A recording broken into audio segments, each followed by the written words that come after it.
Alright guys, so what's up? I have not done a review in quite some time. This year, 2018, has kicked off with a very busy schedule.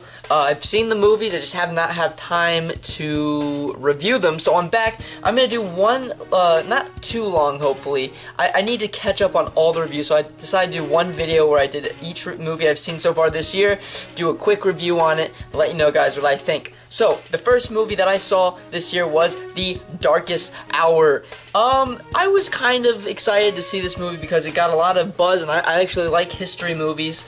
And this one, of course, is about Winston Churchill, who was the Prime Minister of the UK back in World War II. And it basically is trying to get them involved in World War II. Dunkirk kind of gets tied in with this movie, which Dunkirk was also a really good movie that we saw last year. Now, before I let me just say that Gary Oldman by far was amazing as Winston Churchill. I remember when I first saw the trailers for this movie, I had no idea it was Gary Oldman under that makeup until it said Gary Oldman stars in Darkest Hour. I was like, oh, it is Gary Oldman. He did fantastic, a fantastic job. He really embodied Winston Churchill. He was Winston Churchill. Who else? Oh, Lily James, who was Winston Churchill's secretary. She was also in Baby Driver. She was the love interest in Baby Driver. It took me a while to realize who she was until I finally clicked it. Before I forget, it was also great to see Ben Mendelsohn. I didn't even know he was in this movie. He played the king. So yeah, Darkest Hour was good. Also, what I really liked about this movie was there are certain shots that they did where when I was watching the movie, I was thinking to myself, how did they come up with thinking about how to do that shot? I know how they did it, I mean, but how did one think, oh, you know what would be a really cool shot is if we did this. Really cool, had really good cinematography, great movie. If you're a history buff, you will like this movie. Just know it. There's no action in it.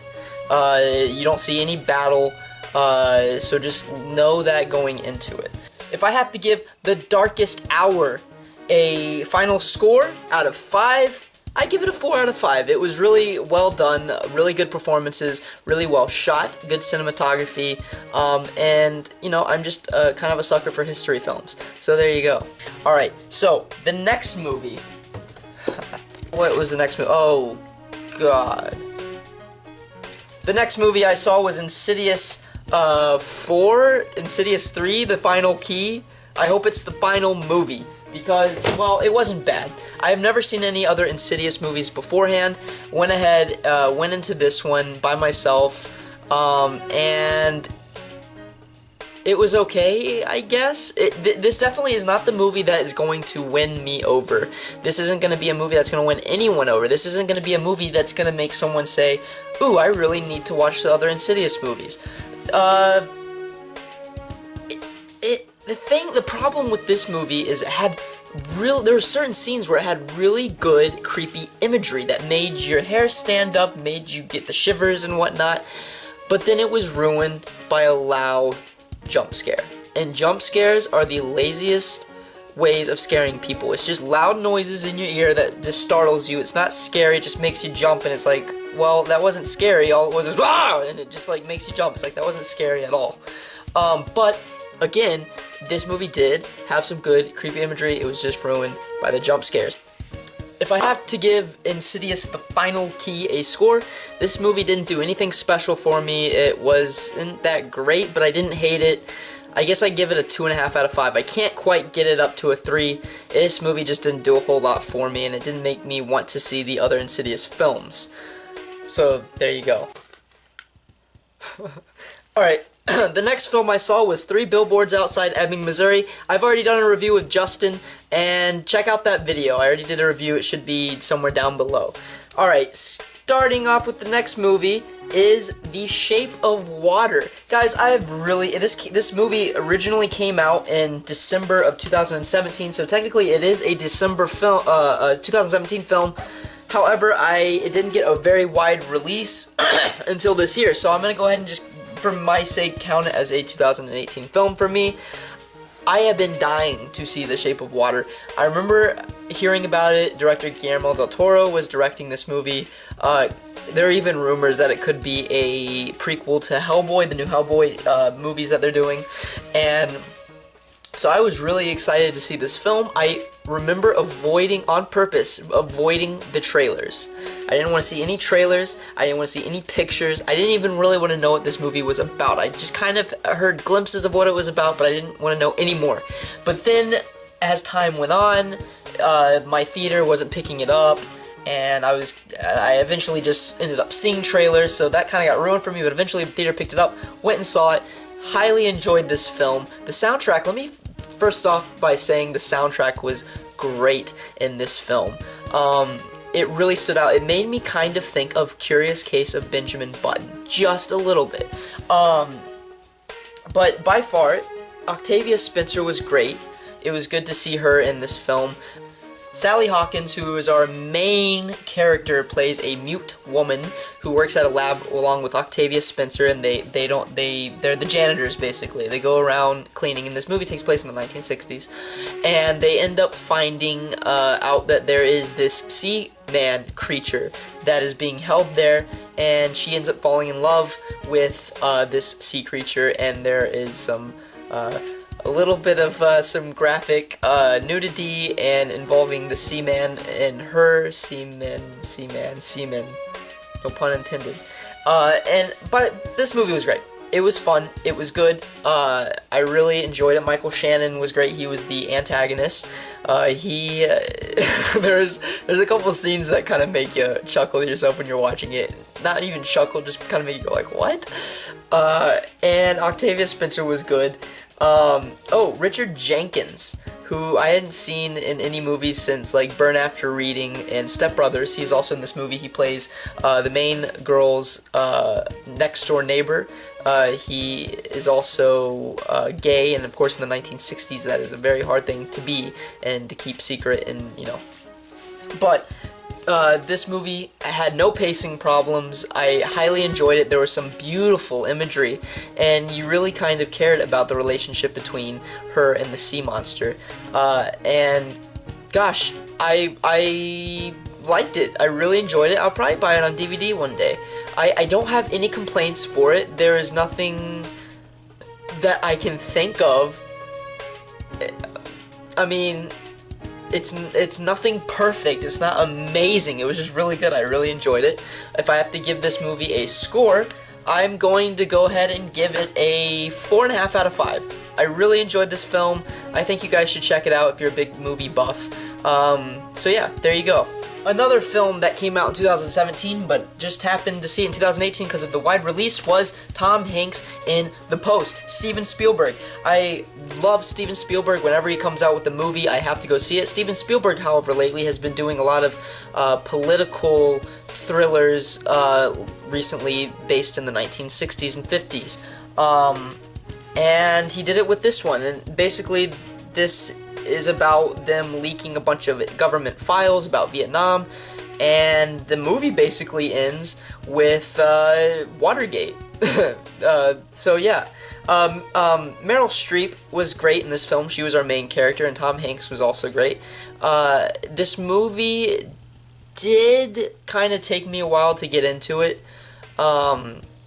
I remember I kind of fell asleep at the beginning of it. I was just it didn't really grab me, but when the movie eventually did take off and they were trying to really get these files leaked to the press and everything, it actually did pick up. And John Williams, by the way, great score. This is probably one of his best scores in a few years at least, other than Star Wars and stuff like that, but this score really stood out. He did a fantastic job. Again, one thing that was really cool about this movie is there's no action in it, but you were kind of still on the edge of your seat the entire time. Like, are they going to release it? Are they going to get interrupted? What's going to happen? So Steven Spielberg did a really good job, and he had some creative shots in this movie as well.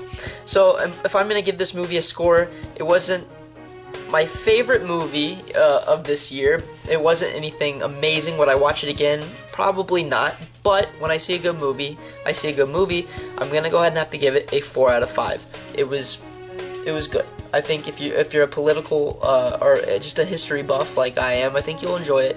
If you're not, however, this might not be for you. Our next movie is 12 Strong, another history movie. This basically is about the 12 soldiers who go into Afghanistan right after 9/11, and they're on horseback and they're going out to take out the Taliban. No, not Al-Qaeda, but the Taliban. This is based off a true story. This movie was good. I like war movies. But, and this is my only thing I can critique on, is there were no creative shots. Cinematography was nothing special. Nothing stood out there. I don't think there were any shots when I was watching the movie where I was like, ooh, that was really cool. And everything was just kind of bland to me. But Chris Hemsworth was just fine. I really like Chris Hemsworth. He did a great job. Michael Shannon, who was in The Shape of Water, was also in this movie. It was great to see him. But this movie wasn't amazing. It was good. It was a good war movie. It was a little too long. This movie was, yeah, probably way too long. I was kind of looking, not way too long, just kind of long, where I was looking at my watch, like, when is this going to end?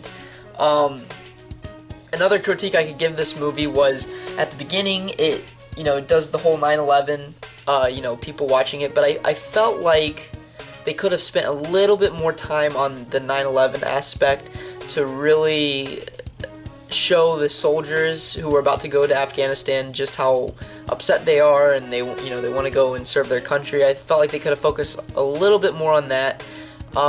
But other than that, it was a decent war film. Wasn't anything great. It was alright. It was mediocre, but it was still good. Still a good film. If I'm gonna give this movie a score out of 5, 3 out of 5. 3.5. Let's give it a 3.5 out of 5. I think it deserves a 3.5. 3.5 out of 5. That's what I'll give this movie. Will I watch it again? Probably not. But it was still a decent film. And our last movie of the night is Hostiles. I didn't know a whole lot about this movie going into it. I knew it was a Western and it took place, I believe, during the Civil War. So I went into it not knowing a whole lot. I have a family friend who saw it twice. She loved it that much. So I was like, well, it must be a good movie. I knew Christian Bale was in it. Went and saw it. And I'm sorry, guys, but I was bored out of my mind watching this film. And I'm honestly shocked that I was bored out of my mind. I like Westerns, but this one, whew, this was a slow burn. And I'm honestly shocked that I didn't enjoy this film. It was too long. It was like 2 hours and 30 minutes, I believe, or 2 hours and 15. It was just too long. I got up in the middle of the movie to go to the bathroom when I really didn't even need to really go. I was just trying to get out of the film. However, this movie has a very graphic opening. It involves a baby getting shot, and it was like, oh my gosh. And you're thinking, and a guy getting scalped, and it was just like, this movie's gonna be like, really action-packed. It's gonna be really tough to watch, and it was, but it was a lot of talking and, just a lot of, I don't know, I couldn't get into this film. I'm not gonna lie and say this movie was amazing because everyone else says it was amazing. I couldn't get into it. And that's just my opinion. Maybe you guys will like it. My thing was, it was too much talking, too long, just kind of boring, and I was just waiting for this film to end. Christian Bale did a good job. I'm not shitting on him, but he did a good job and everything. And the film was shot fine. It was just not my cup of tea. The only thing it wanted me to do was I just wanted to go and play Red Dead Redemption the entire time I was watching this. I just kept thinking about playing Red Dead Redemption because it did want me to play Red Dead Redemption. It made me want to play that, and that's all I could think about when watching this movie. It's not awful, and I'm not saying it's an awful movie. I just couldn't get into it. If I'm gonna give this movie a score, however, I'm not gonna give it a 2.5 because that's not fair. It wasn't a bad movie. I'll give it a 3 out of 5. It just wasn't my cup of tea. And what else can I say? Alright guys, so that was my movie catch-up. I'll try and get more videos out faster than I can. I just wanted to get this out instead of doing each individual. I just want to do one big little video. And yeah, so there I go. Guys, if you like this video, go ahead and give it a like, share, and subscribe. Subscribe to my channel at Lil Sprek. Follow me on Twitter at Lil Sprek.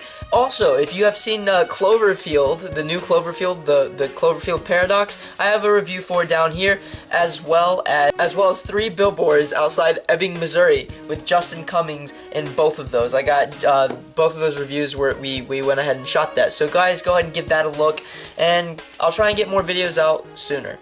Alright guys, I'll see you later.